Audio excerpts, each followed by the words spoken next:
kids. UnHappy Friday. Coming to you live from our humble abode. This is the UnHappy Gilmore Show, powered by Green Legion Radio and part of the Green Legion Radio family.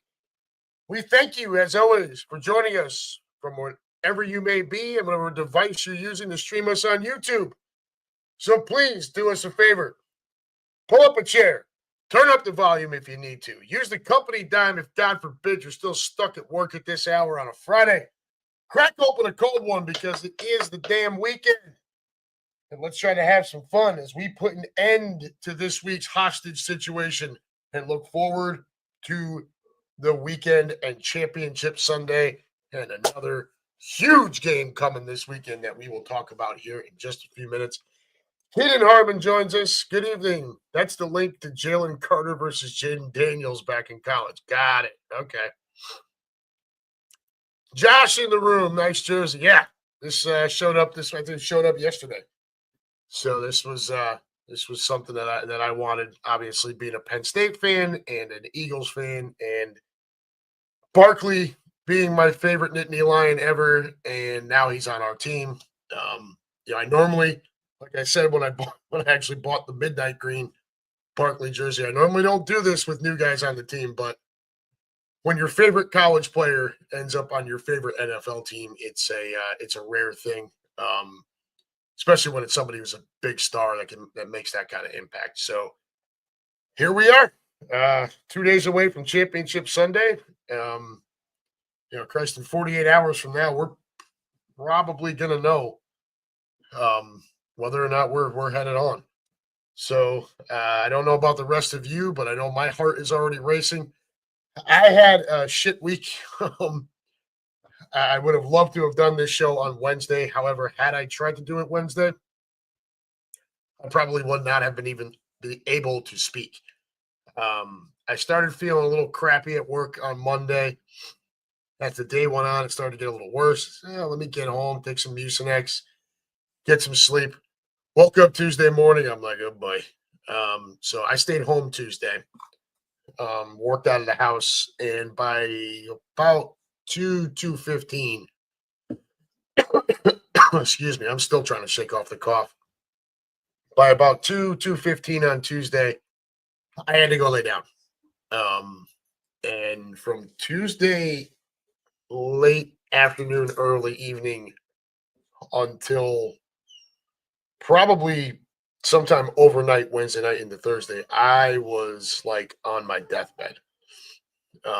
So we did the teledoc thing. It's a virus. Yeah, no shit.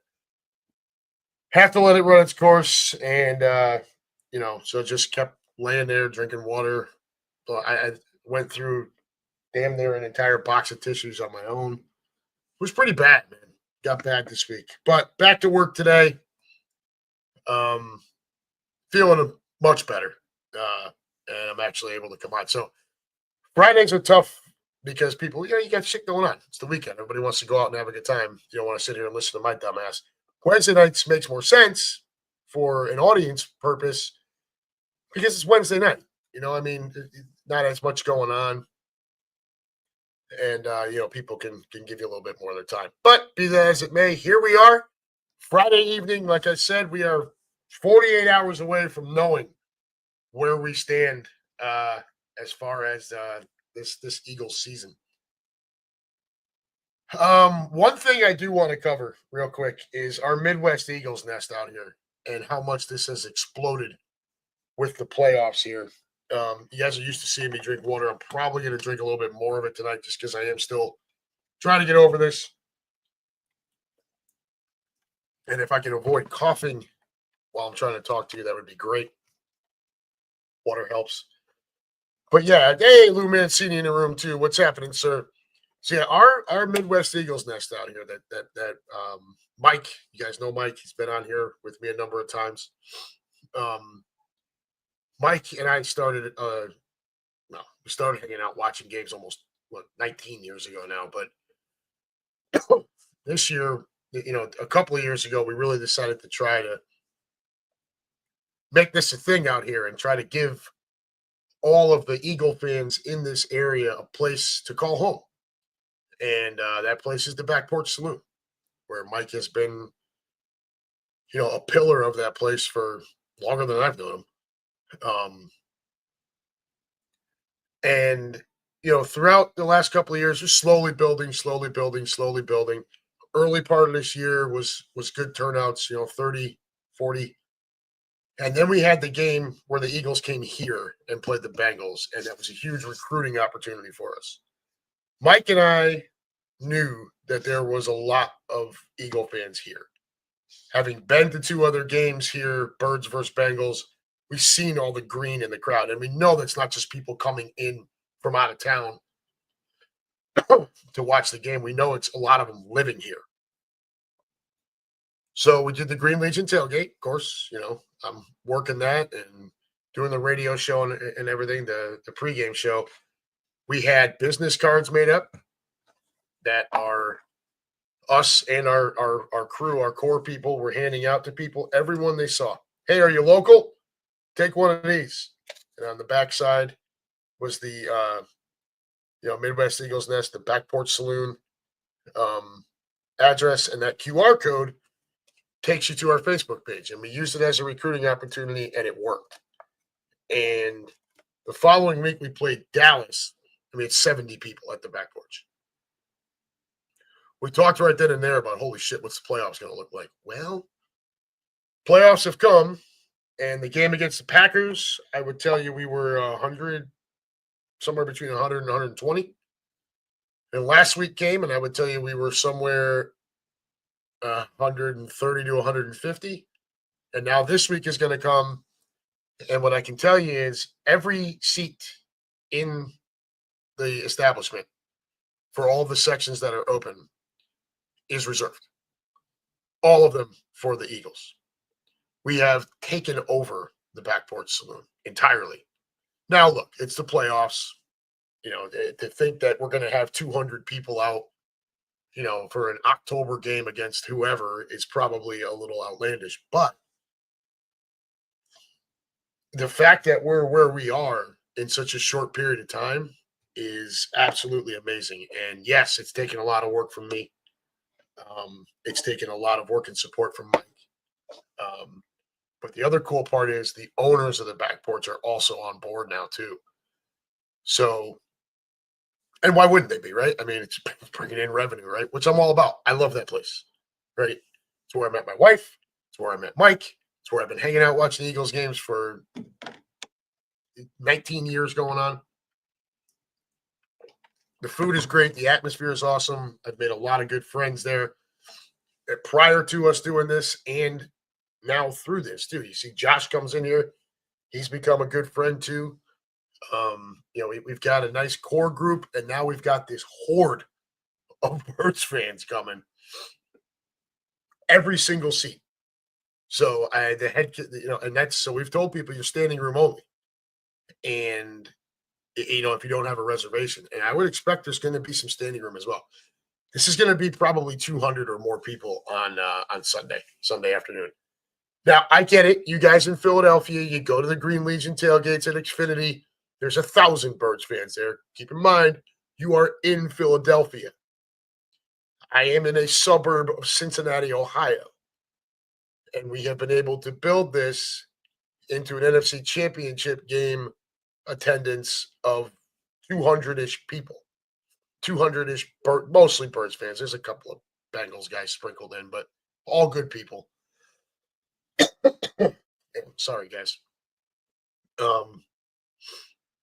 We've got cheesesteaks on the menu. Mike went out and got Cooper Sharp and Cheese Whiz for this weekend. And it's like that. It's like we've told the group the whole time. Look, the more of you that consistently show up, the more things that he's able to get for us at the Back Porch. That's just the way it works, right? This has been an incredible experience, all right? And people come thank me all the time. A lot of the folks in the group, oh, thank you guys so much. Thank you, thank you, thank you. And Mike and I both appreciate all of it. But there is no us doing this without you all showing up and supporting us too. So I keep telling you guys, yes, Mike and I are the ones leading this, but you guys are a big part of it too. Okay. So pat yourselves on the back and thank yourselves as well. Because if you guys don't show up, none of this happens. None of it. Fanny joins the room. She's one of our folks. So unfortunately, Fanny had to back out for this week. She's not feeling well. Fanny, you're not alone. Tom, Tom, he will not be there Sunday. He's under the weather. Chrissy will also not be coming out. She's under the weather as well. So, I mean, it happens, right? We get, this time of the year, you get that many people all mingling together. Look, some shit's going to happen, right? People are going to be, somebody had a cold, didn't know it yet. It spreads. It happens. Take your vitamins, drink some orange juice. And if all else fails, just drink a whole shitload of alcohol and burn it off. But yeah, this has been an incredible experience. It's been an incredible ride this year, and obviously we're hoping it continues. It stays like this. We knock on wood, we win Sunday. You look at the Super Bowl, and we probably have the place closed up, locked down, just Birds fans from 4:30, 5 o'clock on. It's just going to be, we've been able to do a 50-50 raffle last week, a huge one, $5 a ticket. Tons of people got in. We raised $510. So half of that went to the winner. The other half we're putting in kind of a fund for the group to be able to get jerseys and shit to give back to everyone. We're going to do that again this weekend. I've got a bunch of high-end candy left over from work that they let me take home. We're going to make another 30-something bags for kids 12 and under, as long as their parents are cool with it. A couple of my kiddos will go around and hand them out to the young ones there. We did that last week. We're going to do it again this week. And Mike had, a few weeks back, a couple of months ago now, Mike had bought me this. Because I'm constantly yelling, Jalen Hurts pass complete to Devontae Smith for a Philadelphia Eagles first down. And he sees me struggling with it, and I'm going to start to lose my voice. So he bought me this little bullhorn, and it's been awesome. I decorated it with all the bird stickers and stuff. It's not loud enough anymore. The speaker that I was bringing, nowhere near loud enough anymore. We were using the speaker to do the fight song, and you can't hear it. There's 150, 200 people there. You can't hear it. So we just sing it all together. Mike and I get it, lead the charge, and everybody chimes in. This is nowhere near enough. So I had to upgrade. Not upgrade so much. This is still going to be, I would imagine most regular season games, this is still going to be the bullhorn of choice. However, with 150 to 200 people, it's just not loud enough. So I went ahead and got this beast. And this thing, I promise you, is so freaking loud. You're going to hate me. Anybody who's watching right now or watches later and you're coming up to the porch on Sunday, I'm telling you, when I turn this thing on and I'm right up, doing my thing, it is freaking loud. I got to get some more stickers to decorate this one too. We had one at work that I was going to borrow. I took it out of the box. It was blue and white. Cowboys colors. Not a chance. We're going to go all black, baby. So, but the fact that these things are necessary, the fact that we're able to have Cooper Sharp cheese on our cheesesteaks this Sunday, Cheese Whiz if that's what people want. All of those things made possible by the continued, you folks showing up. And it has been an amazing ride this year. And let's just keep hoping it continues, man. It's just been awesome. We've also got some new T-shirts. Back Porch Ownership took our design, took off the EKGLES and the heart rate thing on the front, used the Kelly Green, and put the back porch logo on the front. Kept our Midwest Eagles Nest logo on the back, and at the top of it, she had written. So you see the back porch thing on the front. On the back, it says "Home of the," and then our Midwest Eagles Nest logo. We got those. I think we're gonna raffle some of those off on Sunday. Maybe it's a thing where if you buy a raffle ticket for the 50-50, we'll give you a separate ticket for the t-shirt stuff, something like that. But we're having a blast with it, man. It's been outstanding. It's to the point now where it's coming time for myself, Mike, and Back Porch ownership to kind of all sit down and figure out how we want to advertise this thing going forward. It's daily now where people are requesting to join our group. It's really been quite an awesome experience, and I cannot. There's another one right here. This guy just asked to join the group. Look, and above all else, no matter what Mike does, no matter what I do, no matter how many of you show up, the number one reason why this thing has continued to grow and people want to come out, the Birds are winning football games, right? We've done a lot of winning these last 3 years, right? 22, 23, and this year. As long as now, we're really, you guys all know, you find out the real measure of a fan base when you eventually come down the other side of that mountain and you have a couple of years where, you struggle a bit.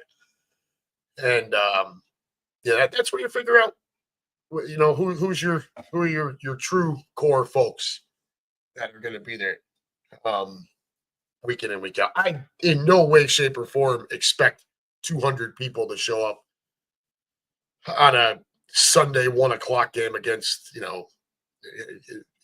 pick a team, Chicago or whatever. You know what I mean? But this ride has been fantastic, and I don't want it to end. And so I will be up there early on Sunday along with Mike. We'll get our place settings out for the reserved tables. Him and I will have something to eat. We'll talk t-shirt raffle, and then it'll be time for all of you to start showing up. And then all hell's going to break loose. My pregame rah-rah speech is going to be a little longer this week. I've got something special that I want to talk about prior to the game, and then it'll be time for kickoff, and then it's just the Birds, baby. That's it, right? So I didn't want to. I took a lot longer on that than I intended to, but I'm very passionate about it. I'm very thankful for everyone who shows up, and it's just thank you. Yeah, you guys thank me. No, thank you for everything that you do. You guys all showing up is what allows us to be able to do a lot of things we do. So I don't know if any of you are watching now or if you'll watch later or listen later. I mean every word I say. You see me comment all the time. People thank me. I thank them back. It's one thing to see those things in a comment. I like to actually be able to say it to you too. So, all right, let's do the business jargon here real quick. Everyone, we are sponsored by Cheerleaders Gentlemen's Club, located at 2740 South Front Street in Philadelphia. Just minutes away from the sports complex, Cheerleaders brings you the area's most beautiful women on 5 different stages. Open 7 days a week from noon until 2 a.m. and until 4 a.m. on Fridays and Saturdays. For group information, call 215-467-1980 and reserve a private booth or party package. Also offering free parking, a full menu, daily drink and food specials, and a premium selection of cigars and a cigar lounge. If you can't get out to the link, can't get out to CBP, and you're looking for a place to watch your favorite sporting event, head on over to Cheerleaders and enjoy the 75-foot HD TV wall, as well as HD TV screens throughout the club. Once again, folks, that's Cheerleaders Gentlemen's Club, located at 2740 South Front Street in Philly. Call 215-467-1980 for all of your group and party package. Not much else to get to with that, besides that right there. Green Legion tailgate for this weekend sold out yesterday. Yeah, think it was yesterday. I was texting with Steph and Samantha. 1,000 people sold out yesterday. Quimby put a post out very early this week telling you, if you want to come, get in now. Don't beg me for free. Don't beg me for something later on, because 1,000 people is 1,000 people. Mike, in turn, here is also facing that. He's had to turn away parties for Sunday because we've got the place just completely booked up from pretty much 2 o'clock until whenever our game's over. So, yeah. We've got great servers up there. They're ready to go. And guys in the kitchen are ready to sling some cheesesteaks and double dip wings. Can't wait to. I'm like chomping at the bit for that game. All right. Let's what are you guys talking about over here? Lou Mancini, I'm proud of what you guys built out there. Sounds like the Fitzwater station in my hometown. I met my better half there. Thank you, Lou. I appreciate that, man. Yeah, it's taking some work. And, Mike and I are really, best of friends. We don't always see things the same way. There have been a couple of times where, I felt like some changes needed to happen.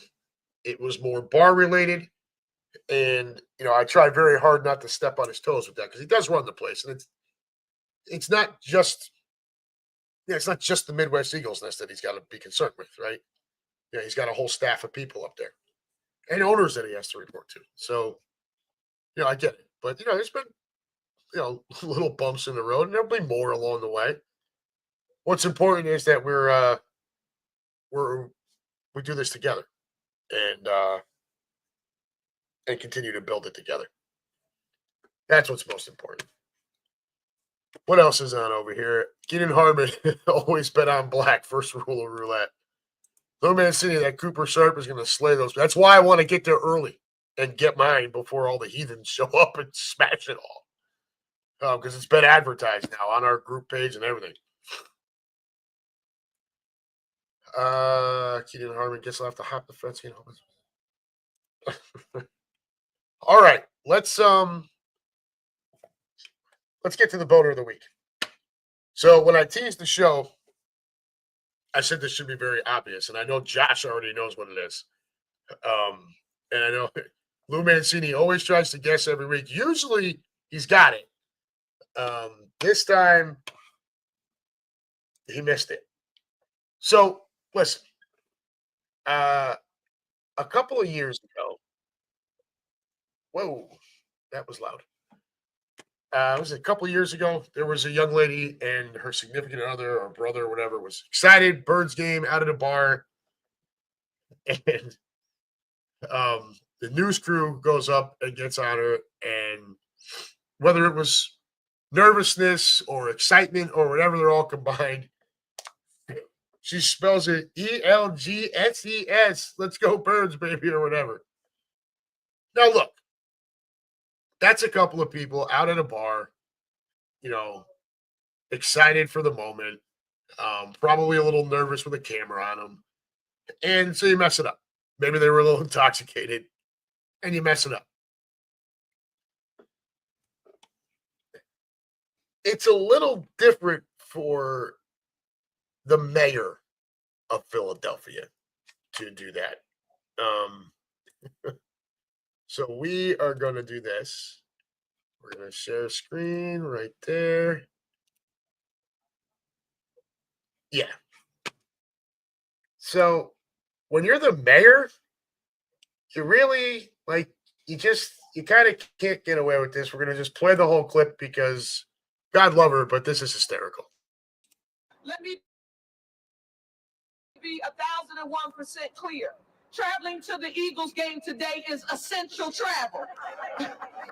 If you are driving, just go slow, but get there. If you are catching SEPTA and mass transit, just get on mass transit and get there. But making it to our Philadelphia Eagles game on today is essential. Thank you all so very much. And we now want to take some questions. Any? Well, listen, we've got to do this. Let me hear you all say, E-L-G-L-E-S, Eagles! Let's go, birds! E-L-G-L-E-S, Eagles! Let's go. Come on, man. You can't do that. When you're the mayor of the city that this team is playing, you can't do that. And I get there may be some excitement there too, but oh my goodness. I mean, was that not on a teleprompter or something? I mean, you wouldn't think she'd have to be told how. I mean, talk about egg on face, dude. I mean, and she's getting razzed all over the place. I've seen people like creating shirts. I need one of those shirts. The guys at work were really all over me. They were all over me a couple of years ago when the young lady at the bar did it. Now the mayor of Philadelphia does the same exact thing, and it's like, oh man. Going to work and they're just all over me. They're like, what's wrong with y'all? Can't you even spell your own team? It's part of your freaking fight song. It's part of your chant. I'm like, oh man. And you pull up the clip, and God love her. She's very passionate about it. But holy cow, man, that was bad. Like, as the mayor of the city of Philadelphia, and you spell it I can't even, what was it? EGLSES, whatever. Ay, ay, ay. Like, come on, man. We got to be better than this, right? Like, you wonder why we get made fun of as a fan base. The mayor of the city is out here goofing that thing up. Like, that's just such a bad look. And I'm looking at pictures of her, and she is just so into it. And it looks like she's actually been very, like, laughing at herself about it, which is great. ELGSES, baby. Let's go, Birds. Yeah. So she then asked the crowd to help her. Listen, your mayor went out there and got in trouble. She told the Love Park crowd Thursday. We went viral. She then asked the crowd to help her. Just for the record, on today, we have to show the nation that your mayor is also a good student. Parker said from the podium with Eagles mascot Swoop nearby. So, Philly, are you ready to teach your mayor? And, so she's been a really good sport about it, which I think is awesome. That it shows well. But that was some embarrassing shit for sure. Oof. I mean, look, God love her, and she's probably a very nice person. Like I said, she's been a really good sport about it. But I could have gone with the Raiders as the boner of the week because they're now going to be paying 4 different coaches. They just hired Carroll, and they're still backlogged on the contracts for their 3 previous mistakes. Right? They need to call Big Lou. I could continue to go with Dallas. But this, I mean, when you're the mayor of Philadelphia and you're at the podium and you're talking to your city and telling them to be safe getting to the game because it is essential travel to get to the link, and then you spell Eagles ELGSES passionately to the microphone. Easy slam dunk boner of the week right there. It was hysterical. Keenan, she's a college grad. What a waste of time and money. Lou says Keenan, she's ripping bong hits right now. Lou says, no, I saw this and didn't realize it was Parker. Yeah, that's the mayor, buddy. Good stuff. So, yeah, that's where we went boner of the week wise. I didn't think there was another way to go. That really felt like the best way to go. Josh actually suggested it a couple of days ago. I was pretty much leaning that way. Thought about the Raiders once they hired Carroll. But ultimately, this was just way too easy. All right. So what are we at? 32 minutes here. I'd like to keep it at right at an hour tonight. I'm still a little worn down, and I want to get this thing wrapped up and get on to my weekend here. get on to some more relaxing and get ready for Sunday. So, coming out of the divisional round, we were 4-2 with our picks. Right, we lost on the Chargers and lost on Tampa Bay. We went 3-1 divisional weekend, losing only on Washington, beating Detroit. And look, wasn't overly surprised. A little surprised that they actually beat them. Way more surprised they beat them by 2 scores in Detroit. Now, it ended up being the shootout that everybody expected, but I really felt like Detroit would figure it out at home. I did kind of feel all year like Philly and Detroit were kind of on that collision course. I never believed in Minnesota, never believed in Sam Darnold. As talented as the rest of that roster is, I just don't think Sam Darnold is that good. I think he had a massive over his skis year with a nice offensive system, throwing to his number 1 receiver, who is the best wide receiver in football, and then his number 2, Addison, who is an excellent number 2 receiver. Not to mention the fact he's got basically an oversized wide receiver in T.J. Hawkinson playing tight end, and Aaron Jones is no slouch out of the backfield.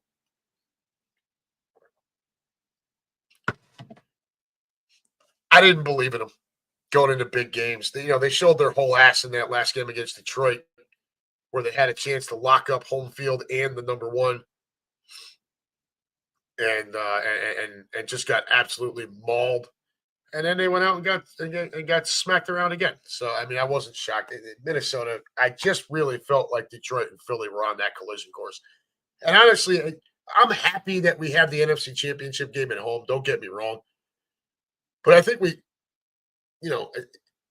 I'd be lying if I said there wasn't a part of me that kind of wanted to see that game, Philly-Detroit.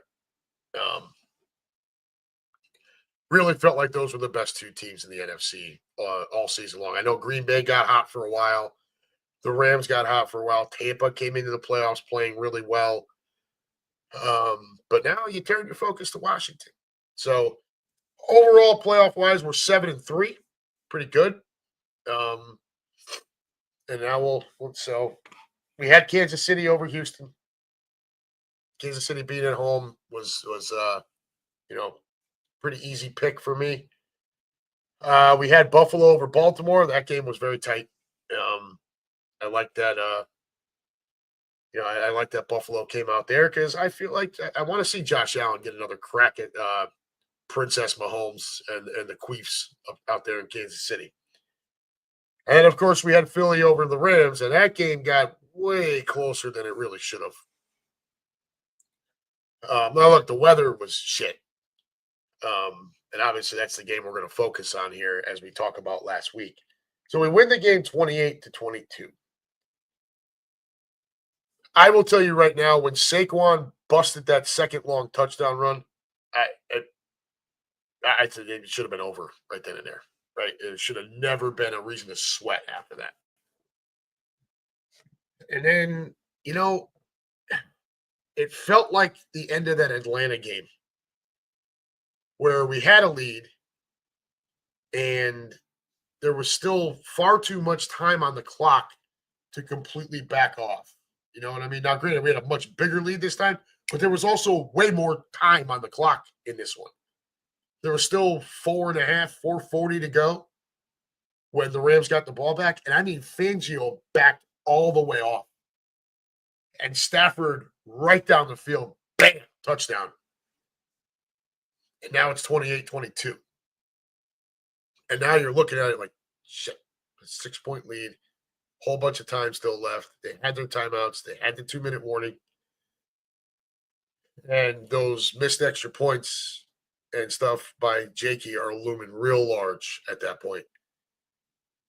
I know when Barkley busted that touchdown run, the back porch exploded. I was losing my mind. You will not find a bigger Saquon fan on the planet than this guy right here. I was absolutely losing it. And then we get to that moment, and it got quiet, like noticeably. For as many people that were in that place, it was disturbing how how much more quiet it got. They attempt the onside kick. I think it looked better, like a guy at work. Oh, it was a really good onside kick. Yeah, well, what does it look like if there's no snow on the ground? Okay. But we give the ball right back to them. And now here they come down the field. Bam, bam, bam. Thank God for Jalen Carter. And I think we're going to be saying that a lot over the next decade. Is a whole lot of thank God for Jalen Carter. What is this, Fanny? You can hear a rat piss on cotton. That is a new one. And I am putting that in the arsenal. Never heard that before, but well played. It got that quiet. And then here they come. They're coming back down the field. They're only down the 13-yard line. And like I said, thank God for Jalen Carter. And again, I'll back it up again. I'll repeat myself again. We are going to be saying thank God for Jalen Carter for a number of years. He's got a huge future. And we end up winning the game. But man, look, it is. So I will take Jalen Hurts. Look, 7 carries, 70 yards, and a touchdown. Okay. One of those carries is 44 yards and a touchdown. You gotta be fair. So that leaves another 6 carries for, what is that, 26 yards? Twists his knee up. And pass-wise, he's 15-20 for 128 yards. Which is, it is nothing special there. Now, he makes a nice throw to Smitty when Smitty got blown up and we got the 15-yard penalty.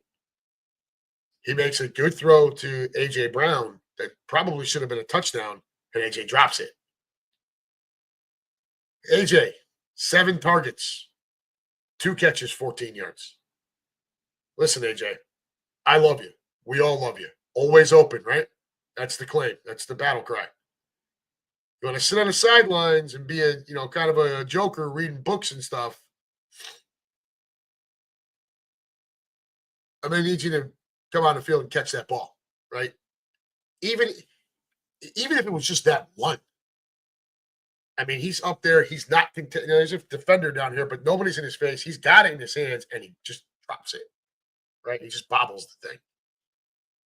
So, if you want to give me those 2 completions, now Jalen is 17 of 20 for probably 200 yards and possibly a touchdown. And the line looks a lot better. So I'm with everyone that takes that line of it and says, well, look, there were these things. You're not wrong. And I support that. However, 7 sacks that cost us 63 yards. Were some of that on the offensive line? For sure. Jared Verse was a menace all day long. And I didn't see that coming.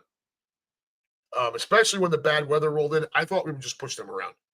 And it didn't happen. But not all of those sacks are on the offensive line. Jalen's holding the ball far too long. And that safety that he took is pretty much inexcusable. I know he got rushed. Saquon Barkley is right out in front of him. Even if you can't complete the pass, sidearm, zip it down on his feet, live to fight another down. He is holding the ball way too long. It was the same thing against the Packers. He got dumped a bunch of times, taking unnecessary hits. And again, that safety was horrible. You can't take that safety. He misses the middle of the field a lot. Okay. He just, for whatever reason, doesn't consistently see the open receiver in the middle of the field. He likes it outside the numbers. I think he is far too often only wanting to push that ball downfield. Now, I don't know if he feels pressure to get the ball out there to AJ or whatever. But the bottom line is you can't just sit back there and expect everything to be a huge pass play. You have to think. What he did against Pittsburgh was beautiful. He just dropped back and took what was there. Get that freaking ball out. Everyone who look, you can't praise him for what he does well and then completely ignore where he struggles. Okay? By the same token, you can't only bash him for what he does struggle with and not praise him for what he does well. Okay? You have to be consistent. And this is where I get very, very frustrated with people. I'm going to go off a little bit here. It's Sooner. How you doing, brother? Pass the guy that got called back for 77 downfield. Yeah, the screenplay, that was shitty. That has us first and goal. I agree. Roger in the room. Hurts definitely holds the ball too long, too often. Yeah. But I think you have to be consistent. I see far too many posts where everyone is just one way or the other. Okay? Everyone either they just want to talk about what he does well and blame all the sacks and everything else on the offensive line. Or they just want to talk about him holding the ball too long and never bring up some of the good plays he makes. You can't do these things, okay? Because really all that happens there is just sound like a buffoon. You have to be consistent. He's got to get rid of the ball quicker. Even more so if you believe the offensive line is not performing well. At that point, his internal clock should speed up even more, and he should be looking to get the ball out. And he doesn't do it. There's not a reaction there, and there needs to be. That has to clean itself up. All right? Now, look. We have had the benefit of this guy who, again, absolutely torched the Rams. He has now gone for a total of, I think it's 534 yards and 4 touchdowns in the 2 games against the Rams this year. That's a season for a ton of guys in the NFL. He did it in 2 games against one team. Once in the regular season on the road, and the second one at home, but a playoff game. 26 carries, 205 yards, 2 touchdowns. He also had 4 catches for 27 yards. Saquon Barkley, 232 yards and 2 touchdowns to go along with the 302 and 2 touchdowns that he had in LA. That a lot of us were there for that. Kenny Gainwell, just the 1 carry for 10 yards, 1 catch for 10 yards. Dallas Goedert, 4 catches, 56 yards. Again, as Suter brought up, he did have the one big one called back because Becton was in downfield. Devontae Smith, 4 catches, 21 yards. He got blown up on what would have been a big completion. And then AJ, 2 catches, 14 yards. Again, if he catches that one, it's 3 catches for, I don't know what, 50-something yards and possibly a touchdown in a bad weather game. So, I don't know, guys. Look, I would tell Saquon bailed us out. He's really, and the defense, obviously. I mean, Jalen Carter is an absolute freaking menace. 2 sacks, 5 tackles, 2 for loss, hit Stafford 3 other times, forced a fumble. The dude's an animal. Nolan Smith, 4 tackles, 1 for a loss, a sack, a forced fumble.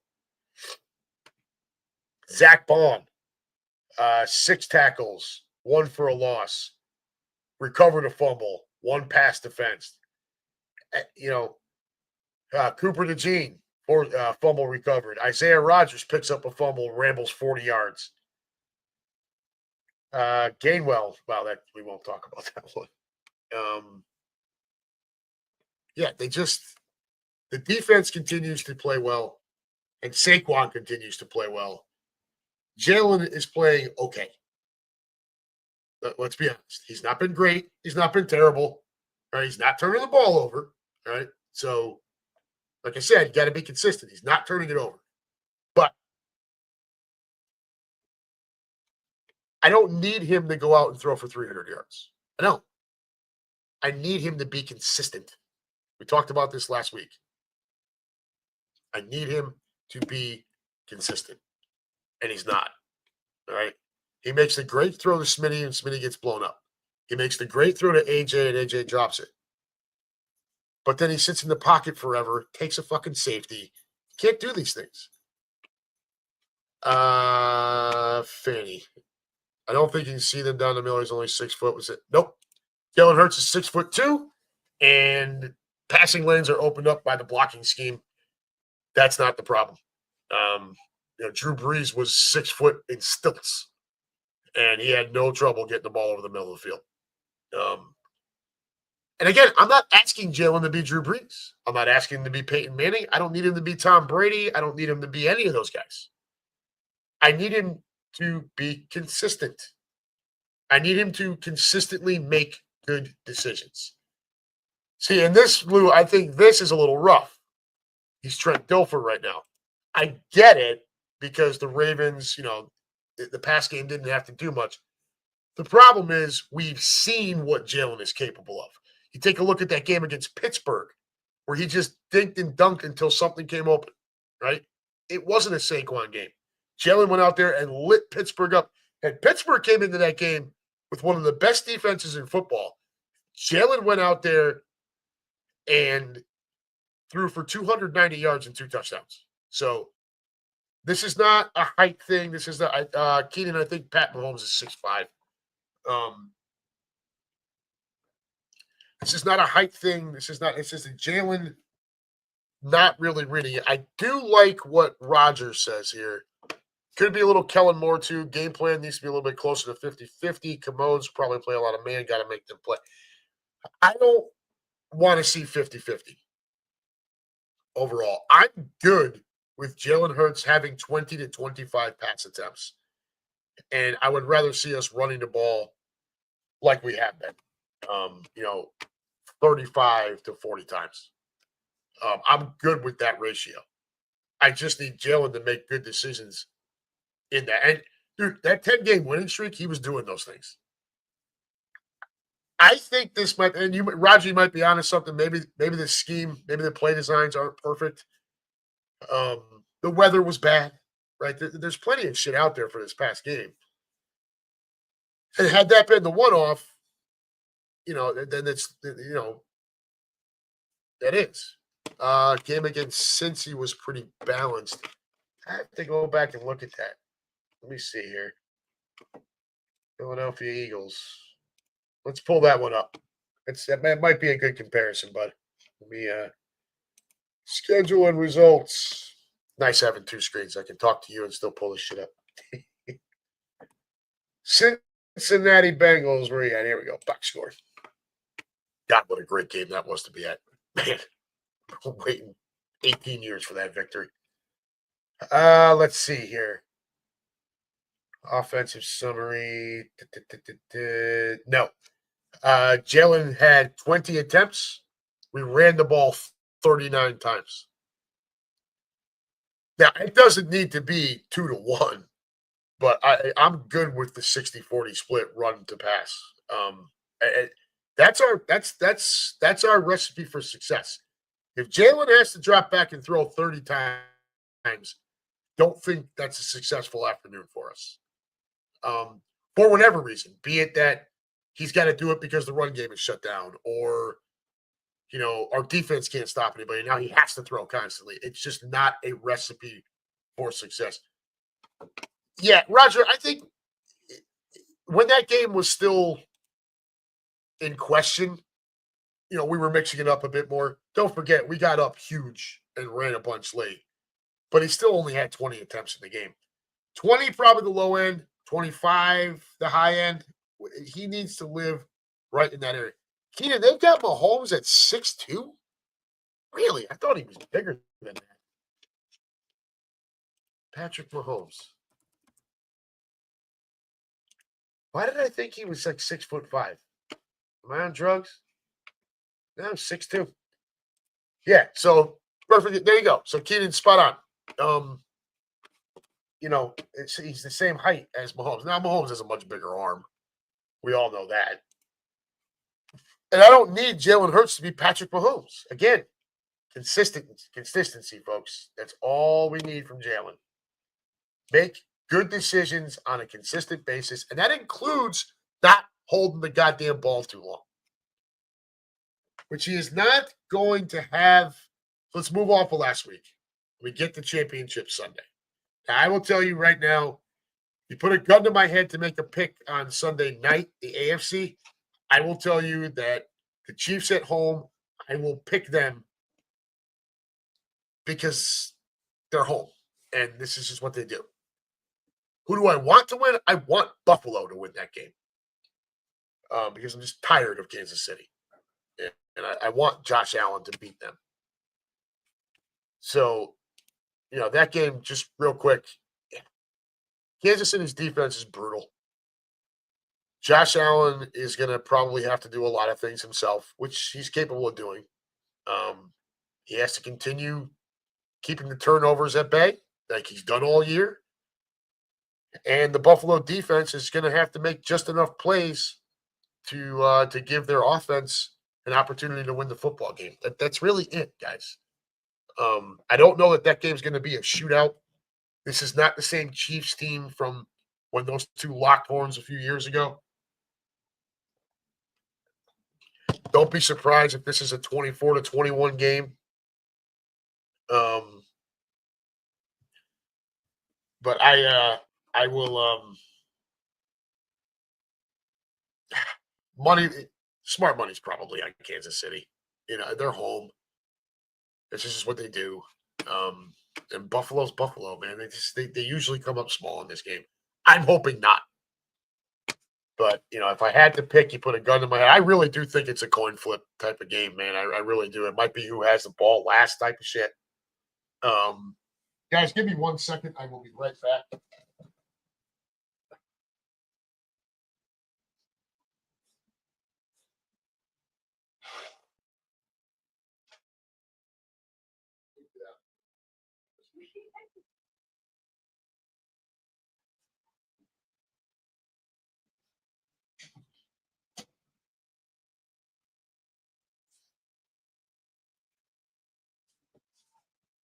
All right, sorry about that, folks. You can't exactly blow your nose on camera. It's kind of gross. But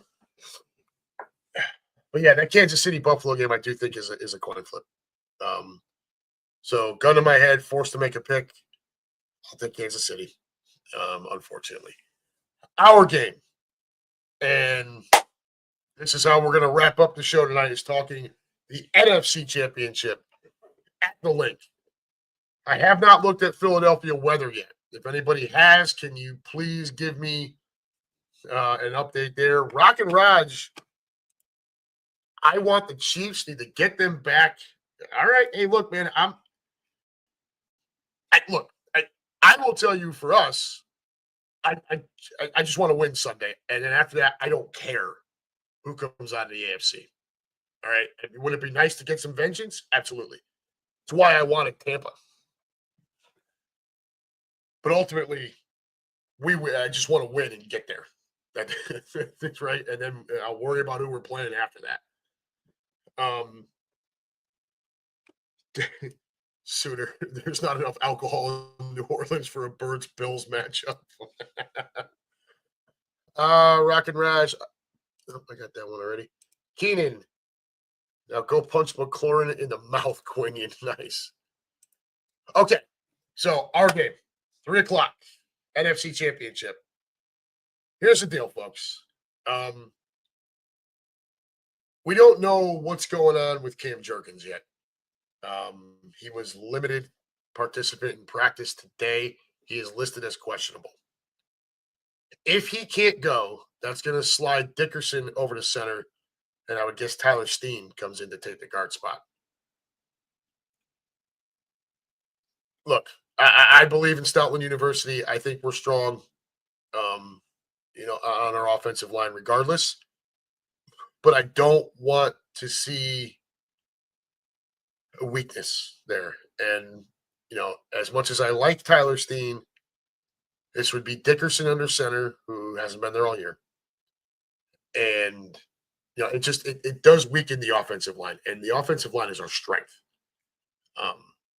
The other problem we have offensively is while Jalen Hurts was a full participant in practice today, and is not listed with any kind of status for the injury report, so he's full go.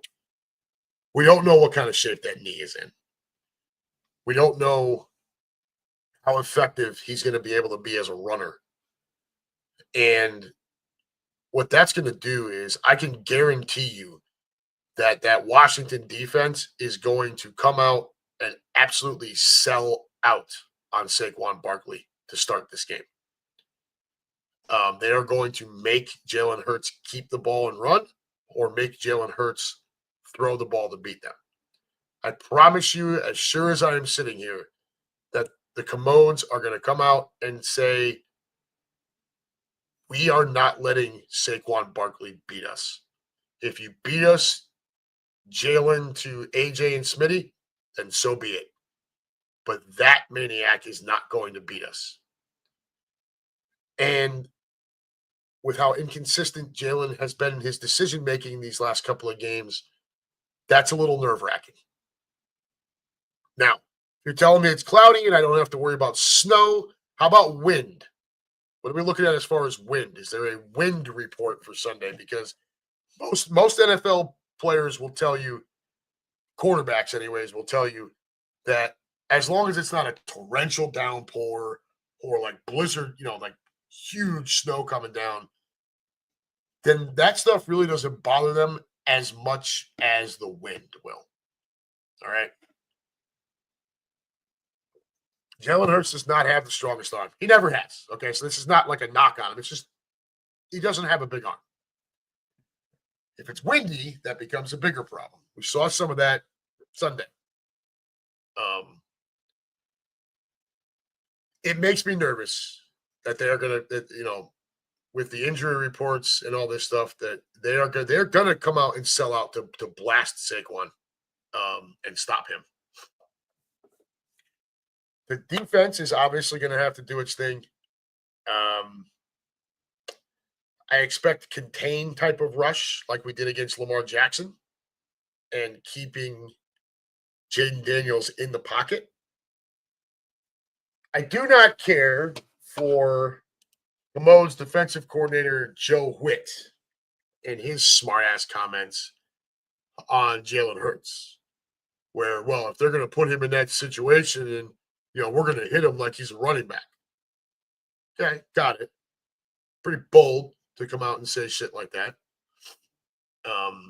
When truthfully, we beat you the first time around. We had you whipped the second time around before your cheap shot linebacker smashed our quarterback's head into the ground. And the game turned.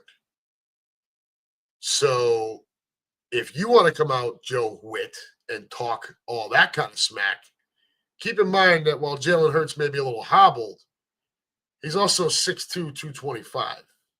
Squats 600 pounds. Pretty strong, tough kid. And I'm not knocking Jaden Daniels here, and I'm not trying to say he's some candy ass. But if that kid weighs 180 pounds, I'm going to ask you how many fucking stones you've got in his pocket. So if you would like to try to come out and take shots at our QB1, then I suggest you keep your scrawny ass QB1 in the fucking pocket. Because I've got a whole bunch of defenders that would love to lay his scrawny ass out. Okay? Let's keep those comments to a minimum ahead of games like this. You don't want to fuel our defense any more than it already is. You watch what happens if Carter gets his hands on your rookie quarterback, who's had an amazing season. The fact that he's here in the NFC Championship game, you got to start talking. You got to start looking at where does that stack up all time for rookie quarterbacks. You really do. But they're going to sell out to stop Saquon. So Jalen's going to have to be able to throw over their heads. If they sell out too much, we're going to end up one-on-one on the outside. And I will tell you all day long, if A.J. Brown is out there one-on-one against somebody, I will throw that ball out there every single time. He is too physical for every corner in football. He's faster than a lot of them. He's faster than every safety in football. And if you're going to try to single him, I'm going to throw that ball out there. And I will tell you now, he might be the biggest 50-50 ball nightmare in the league as a wide receiver. So if I'm them, I'd be a little careful how much I try to bottle up Saquon. Now look, if they come out and they're bashing Saquon, but then all of a sudden Jalen keeps the ball and he's taking off and he's able to run, they're going to have to back off. And then Saquon's going to eat. And then we're going to win the football game. That's really what it comes down to. If Jalen has to throw to beat them, it becomes a little bit more, it becomes more difficult. But he should also have one-on-one out there. He's just got to get the ball out quick. You got to get it out quick because they're going to stack the box to come get you. They're going to stack the box to stuff Saquon, which means if you don't give it to Saquon, they're not coming directly at you. Got to get the ball out. Imperative. That should be the number one thing they're working on all week long. 1, 2, 3, shoot. 1, 2, 3, shoot. That internal clock has got to speed up. You got to feel that pressure when it's coming. Get that thing out of there or get yourself out of there.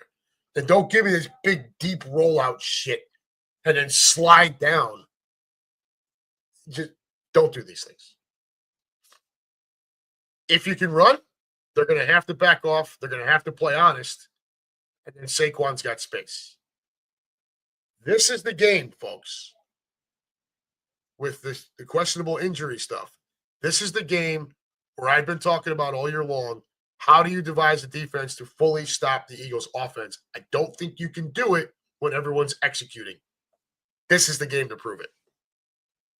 Jalen, if you can't run, they're going to sell out to stop our boy. You got to get that ball out to the wide receivers accurately, on time, and quick. Jalen, if you can run, we're going to have a field day. On the defensive side, this is pretty easy, guys. I'm not worried about them running the ball outside of Jaden Daniels breaking containment.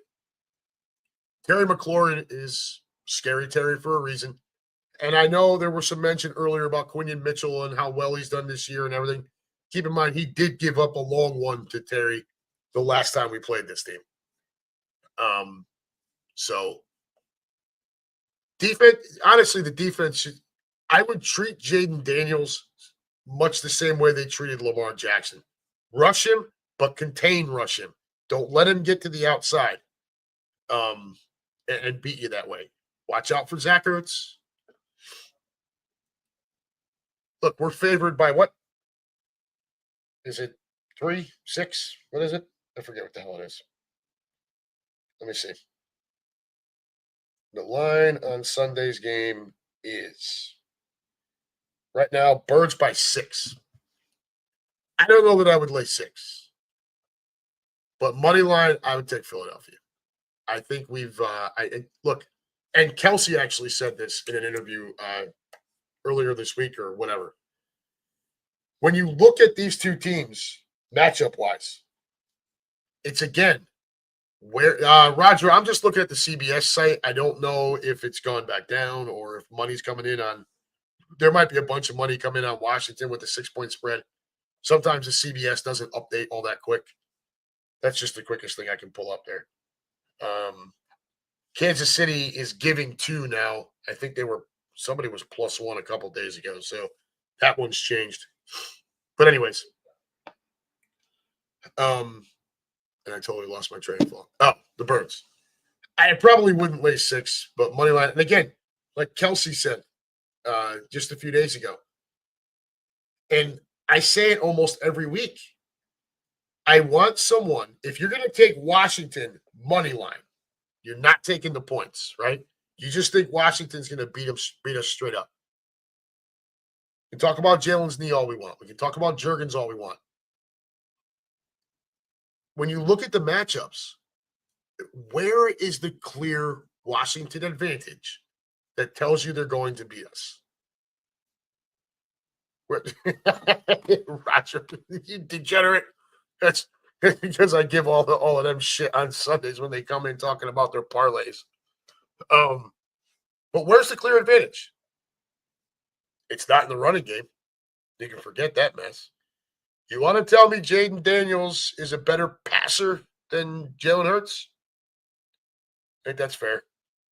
The wide receiver group, not even close. Birds.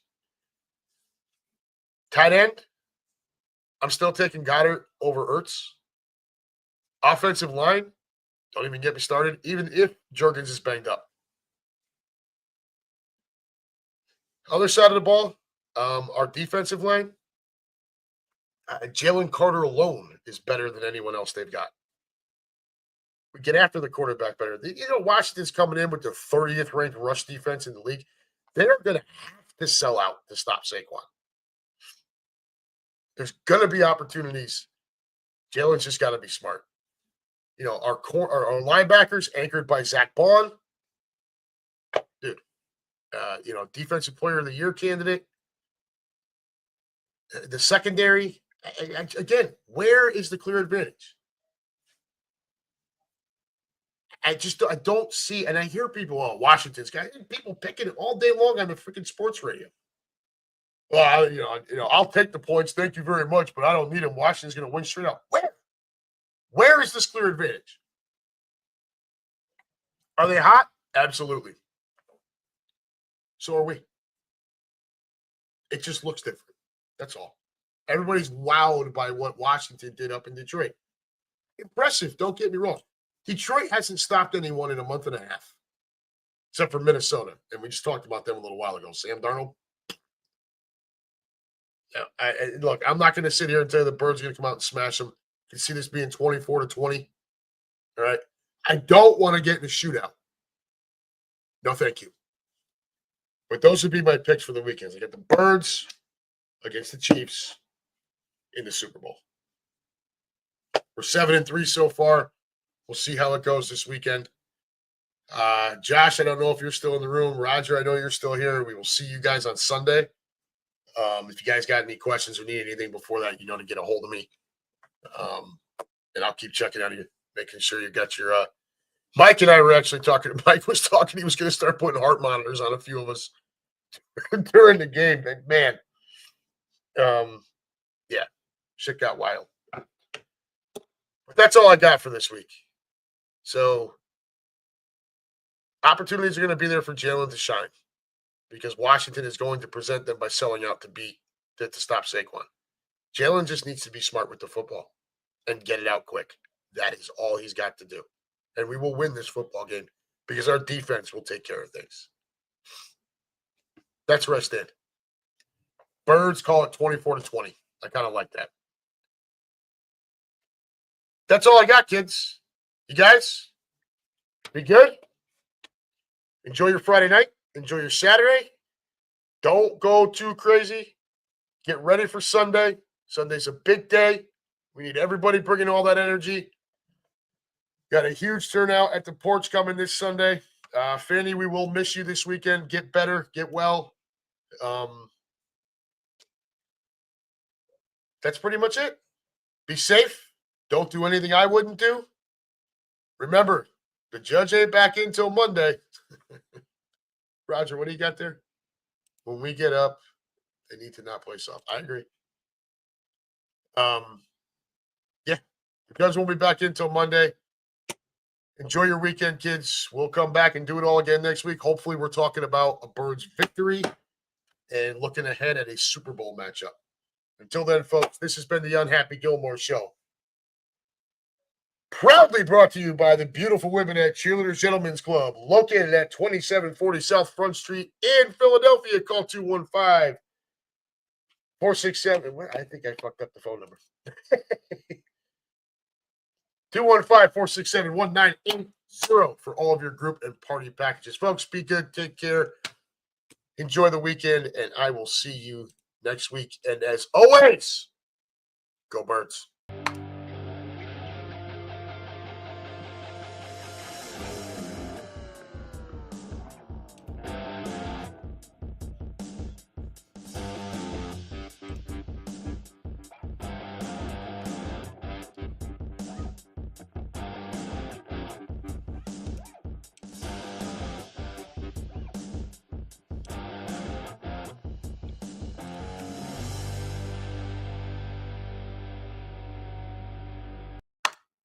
All right, everybody. That's it. Take care. We love you.